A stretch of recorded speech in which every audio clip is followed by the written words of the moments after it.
Som, você me ouve e agora você me vê. E aí, pessoa, tudo bem contigo? Riz por aqui pra gente resolver juntos a questão 132 do Enem de 2019. Quer tentar mais uma vez? Então pausa o vídeo agora, porque eu vou resolver com você. Em 3, 2, 1. Vem! Questão de Enem a gente começa de trás para frente. O texto contesta que concepção acerca do comportamento da luz. Traduzindo, a gente tem um texto aí, e esse texto ele vai contra uma ideia sobre o jeitão da luz. É justamente essa ideia que o texto está atacando que a gente vai ter que determinar. Bora ler o texto?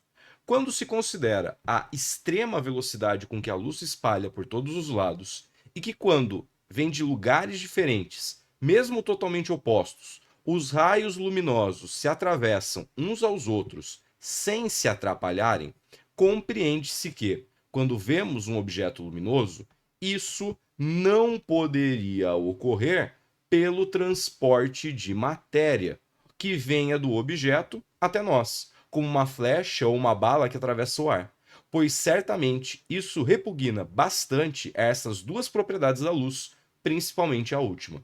Quais duas propriedades? O fato da luz ter uma extrema velocidade, uma velocidade muito alta, e o fato de raios luminosos, quando se encontram, quando se cruzam, eles não vão se atrapalhar. Então aqui a gente tem um ponto de contestação. As propriedades da luz não podem ser explicadas por essa ideia, pela ideia do transporte de matéria. Com base nisso, a gente pode marcar a alternativa correta. Bora lá! Lógico que além do texto, se você trouxer alguns conhecimentos da física, das suas aulas, fica mais fácil ainda de você chegar na alternativa correta. E são esses conhecimentos que eu quero resgatar com você aqui. Esse exercício ele vai abordar a luz e ele fala de comportamentos da luz. Por que comportamentos no plural? Porque a luz ela tem um comportamento dual, ela tem um caráter dual. Ela consegue ser duas coisas. Nunca ao mesmo tempo, tá? Sempre em momentos separados. Mas ela consegue transitar entre dois universos. A luz, ela consegue transitar entre o universo das ondas, então ela pode ser entendida como uma onda, mas a gente também pode entender a luz como sendo uma partícula, um corpúsculo. Aqui a gente tem o tal do caráter dual da luz. Ela fica ali entre ondas e partículas. Como assim? Alguns fenômenos e alguns experimentos só podem ser explicados se a gente entender, se a gente interpretar a luz como sendo uma onda. Assim como outros fenômenos e outros experimentos só vão ter uma justificativa se a gente interpretar a luz como sendo um conjunto de partículas. E aqui a gente pode fazer a distinção entre esses dois universos. Primeiro, quem são os defensores da luz como sendo uma onda? Isso aqui é fofoca física, tá? Teve embate, não chegaram à violência física. Mas ao longo dos anos, as ideias foram se contestando, até a gente chegar hoje na ideia de que, opa, todas as ideias são válidas. A luz consegue ser as duas coisas, tanto onda quanto partícula. Não ao mesmo tempo, mas ela consegue passar por esses dois mundos. Vem cá, os caras que defendiam o caráter ondulatório da luz foram: a gente tem aqui o Hertz, a gente tem o Young, e a gente também tem esse cidadão aqui, ó, Huygens, que não por coincidência é o autor do texto que você acabou de ler comigo. Esses cidadãos aí, eles defendiam a luz como sendo uma onda. O Hertz fez vários experimentos para fazer essa defesa e depois a gente acabou homenageando o cara ali com a unidade de frequência. O Young, lembra do experimento dele? Aquele experimento onde você joga a luz em anteparos com fendas e no final você tem um padrão de franjas claras e franjas escuras? E o Huygens, que foi o cidadão que explicou a difração. Então aqui a gente também pode listar fenômenos que são explicados pelo caráter ondulatório da luz.